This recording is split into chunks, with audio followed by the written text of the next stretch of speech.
So, hi Divya. Hi, Deepti. How are you doing? I'm good. Happy to be here. Oh, I'm happy to have you. So, on this Women Speak with Deepti platform, we are trying to bring out voices and trying to share the kind of challenges women go through, while balancing work and motherhood and other life stages of women. So I'm excited to hear your story. Would you like to give a bit of introduction for people on what you do and who you are? I'm Divya Bhatt and I'm a periodontist. I used to teach periodontics for a really long time and then I was into medical writing.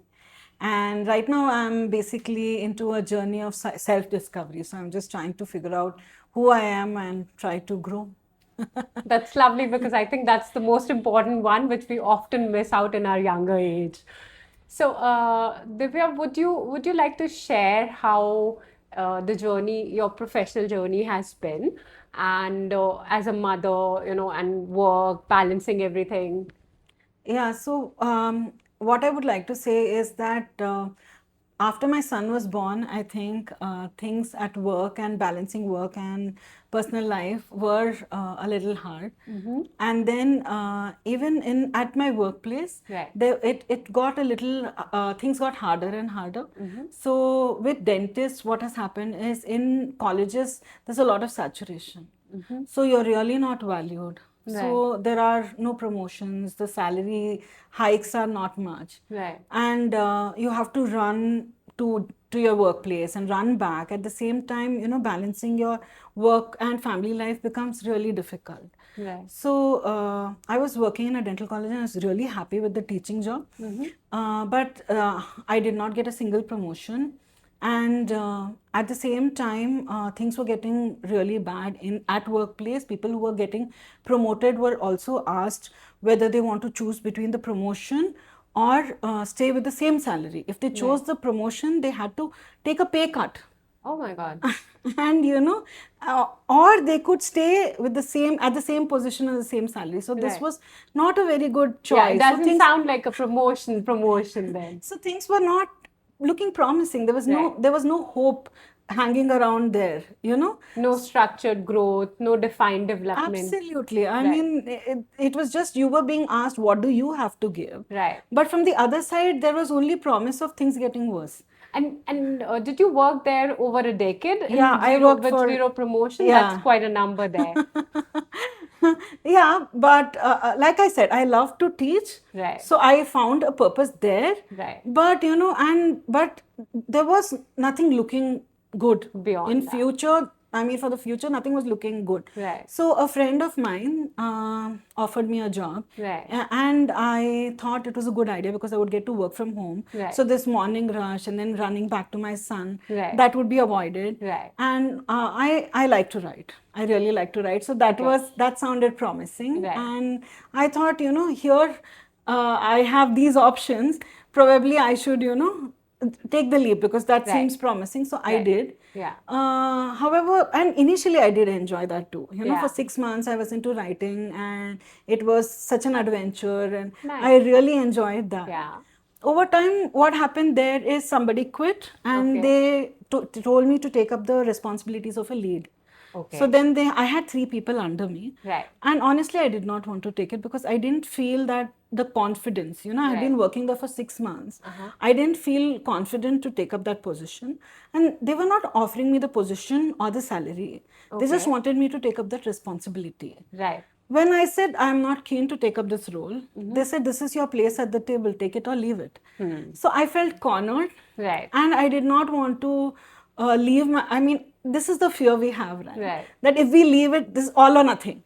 If I leave this, then I have nothing, which is never the case. This is just a very illogical fear. Yeah, and it's a mental state of mind that we just don't think beyond what other could be there, Right. and we just keep hanging on to even if it's good or bad, without taking that. Okay, let me just move on. If things are bad, things are bad. So yeah, move. So for some people, you are. I think we all, in one point of time in our life, we all have hung out hung on to something which may have not been good for us. Right. So, We yeah. become that frog in boiling water, Right. right? Because the temperature keeps increasing Yeah. and it just learns to bear it. It has the opportunity to jump out at any time. Right. But it doesn't realize it has that opportunity to jump out, right? Absolutely. We become that. Yeah. So then over time, what happened is things got really crazy because there was so much to do at home. Right. And the work would just keep piling on. And I have this tendency to people please. So I can't say Right. no. I always have to be the good person. And this has taken a toll. So even at work, I would, get up at insane hours and I would, Right. try to deliver because I linked my self-esteem to that. I felt I'm good enough only when I deliver so and so. Right. And I really burnt myself out. And when I brought it up, neither were they willing to give me the position that Right. I was actually working, Yeah. nor the salary. Nor, there was no negotiation possible. That's how Right. it became. And meanwhile, that was what was happening. My health was really getting spoiled. And my son was getting no attention at all. Right. And he was going to school and coming back. He would land up home at 2:30. And he would keep just saying, I would just give him lunch and that's it. And then he would keep coming to me, Mommy, do you have time for me now? Time for me now. And it would be like 6:30 I was supposed to log off. But the work would pile up so much. I could have Right. just refused. I never realized I could do that. Yeah. I wanted to prove myself. Right. So I extended the hours and very often I would not get any time to spend with him. And he was suffering in school. He Right. hated me. I think he did. I hated myself too. Oh my And my God. health suffered. And at some point, my father said that, what's the point of it all? If you're Right. so unhappy Right. and your son is so unhappy, why are you doing this? And I just put in my papers and I have Right. not looked back. And I think it's the best thing that I have done. When I put in my papers, they asked me, why are you leaving? Right. And I said, I'm completely burnt out. I can't work such hours. Right. And my son needs me too. And I'm just not there because the hours keep extending. I'm working overtime Right. for a position that I am not in, Yeah. for a pay that I don't get. Right. So they said, if it was so hard to put in extra hours on the weekdays, why didn't you just work on the weekend? I don't know how it makes sense. So I feel that women do feel that there is extra need for them to prove themselves. Everywhere. Yeah, be it at work, be it home, and we have often put on pedestal saying women do it all. But do you know the kind of challenges a woman goes through, the kind of mental space women are in when they're doing it all? So I think that creates a little question mark there on, are we providing enough support system for women to do it all? Are we there, be it an organization, do we have enough supporting system when a working mother is coming into place? Are we giving that flexible hours? Are we allowing for them to take break when it's needed? And especially like when you come home, like, is there enough social support system? Is your partner understanding? So coming down to this, do you think while you had work and home, what were the things which you felt that were better, and what were the things that you think in your opinion could have been better to support a working mother, at your workplace, at home, and as a woman also? So Uh, yeah, what I would say is that for working women in Bangalore, what I feel is there are creches and things like that. Right. But I feel the area where we stayed, there wasn't one close by. Right. I feel if there were some after-school facilities, this is I do not know how the infrastructure of it works, or how I do not know the logistics of it. Right. But if there was, some place where we could feel safe leaving our child, like I have had an experience with nannies. We have had 6 nannies. Yeah. And in a period of 2 years. Oh my So God. you can just imagine how crazy that was, So they would come and Right. yeah, so they would come and they would leave and they would come and they would leave, and there was always some issue. Right. And so that is not easy either. And I feel a lot of women are afraid to leave their child with the nanny alone. My mother-in-law was at home, so I did not have that issue, but I'm sure this is an issue for many people. Right. So at some point we got so fed up and we said, no, we're not going to hire a nanny anymore because this is all we are doing. Right. So then we looked for a daycare, and we did find a daycare not very close by, but we managed that somehow. and that was a good daycare. But after COVID, that closed. Hmm. So that was no longer available, Right. and things changed. The structure in the organization also started expecting more, where you cannot step out to drop in and drop out your child. That was not something that was available. Right. So things changed a lot after that, and then it is hard. Right. And as the child grows, his needs also increase. Yes. And to take care of that, not just drop in and drop off, to take care of that, it's really hard. How do you want your child to learn these skills, and you want your child, you want to do well at work, and you want your house to be spick and span, Yeah. and you want to be healthy. Right. Where does it fit in? I do not know the answer to that. I Yeah. really do not know. There are just questions. True. I think, yeah, so there are some things which needs to evolve and change. At the same time, I would like to understand from your experience, so how do you think you have been evolving, as a mother, as a parent, and with your life experiences, and what all have you been doing to keep yourself sane, like physically, mentally, because I know this is like so chaotic. For me, I would collapse in no time if I would have to live this your life for a one day. But I think that collapse was good, because it was like the alarm bell for me. Right. And I realized that I need to do something about this. So I just put in my papers, like I said. Yeah. And then a friend of mine, she incidentally said that, you can, why don't you join in for this dance movement therapy workshop? Right. And it just happened. Yeah. And I joined it with Mindfully Sorted. And that was a life-changing experience, because I was not even comfortable with my body. Yeah. And after I joined it, I didn't know I was not comfortable with my body, and I realized after that it freed me. Right. Suddenly I felt my body could do a lot of things which I didn't know my body could do. So I joined yoga after that, a 14-day free challenge by Habild. And then I've been doing yoga now for the past 2 years. Lovely. And when you're not comfortable in your body, you cannot be comfortable with yourself. That's true. So you need to be comfortable. That was step one. Right. Right. So I freed whatever trauma was in my body, and I got comfortable with it. And that itself was a big step. Right. Next, I went to a therapist, and I figured out, which something that I already knew, that I am a big people pleaser. Like, saying no is like, I just cannot do it. I think this is most of women problem, because we have been taught to be nice, Yeah. which I do not think we have to, but yeah. Yeah, we can be good people. Yeah. By saying no and standing up for ourselves. Absolutely. We do not have to say yes, because then we are failing ourselves, and we are also failing in our relationships. Right. When we are saying no, we are standing up for ourselves, and we are also teaching others where our boundary is. Right? Absolutely. And when we say yes again and again, it leads to resentment. We hate the people we have said yes to. Right. Because we are carrying that. The other person doesn't even know. They think we are saying yes willingly. Right. But, we have bad relationships. We are bad in our workplaces, because we are taking on everything, trying to be the star. But no, we are manipulating people into thinking we are these people who we are not. Absolutely. So we should be bold enough to say no. And that changes your life. That really does. Yeah, creating boundary does help. And my therapist, she just gave a simple exercise, Neeti, she said, you just write down what has happened so far when you said no. Like, just go into the past and just write down what happens when you say no. Right. And I did the exercise, and I realized nothing happens.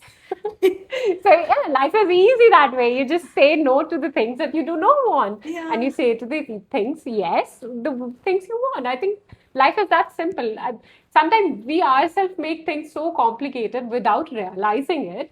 And we just keep pushing ourselves to prove to the world, which is not needed. Like, it's not needed. It's not okay. rocket science. You're a good person. That's all. Yeah, I know. We don't need to, there is a sort of low self-worth there, where you're thinking that, okay, I am worthy only if I'm saying yes, or if I'm contributing this much at work, or if I'm being this person at home. Right. But you're worthy, irrespective, you're worthy. Absolutely. And when you realize your worth, then you can truly do greater things. You're not stuck in just trying to prove yourself to everybody. You can be the person who you were meant to be. Totally agree with that. Totally agree with that. Thank you for answering that, Divya. Divya, would like to understand that, with your evolvement, you're changing as a person, and I love that. How do you think as a parent, what have been changed? Do you see now a certain amount of behavioral change even in your child?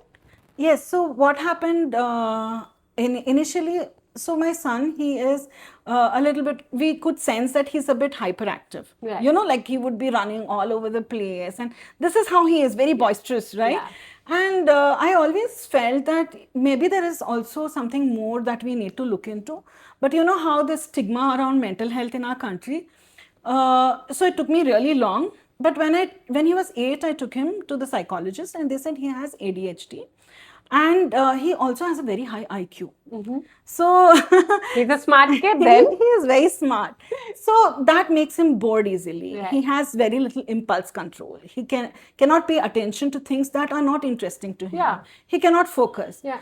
And it was good that I got that diagnosed, because even I used to think that these are behavioral issues, Right. you know. So I used to also lash out at him From time to yeah, time. and I told you that at some point he and I had this not a very good relationship going, because I Right. didn't have time. Right. And then also these things which made it challenging for me, and I thought he was Right. trying to challenge me, Right. which is not what he was trying to do, because Yeah. these are inherent characteristics of ADHD. Right. And also a cry for attention, because I wasn't giving him any, you know. Because you were so occupied with your Yeah, work with and things that so were not piled up with important, things. right? Yeah, you were missing out on the Growing up. yeah. Yeah. So So when I read the book, I understood completely that, you know, and I understood that all you need is listen to your child. right. You know, the minute you start listening, Right. you become a different person. Yeah. Instead of just trying to say that, do this, do that, why aren't you this or that? Yeah. Just listen. And after I did that, now over 2 years, we have, you know, become so close. Sweet.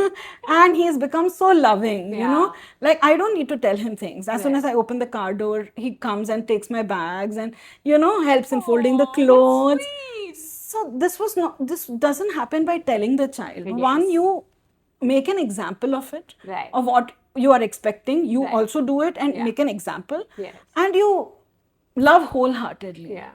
And there is a change. I've seen that, you know, that's all it takes. It Right. takes time and patience for sure. Yeah. And some days you have your own stuff going. I understand that. You have Yeah. your bad days where you can always apologize and repair. Right. You know, say that I shouldn't have yelled at you. You can always, you know, Yeah.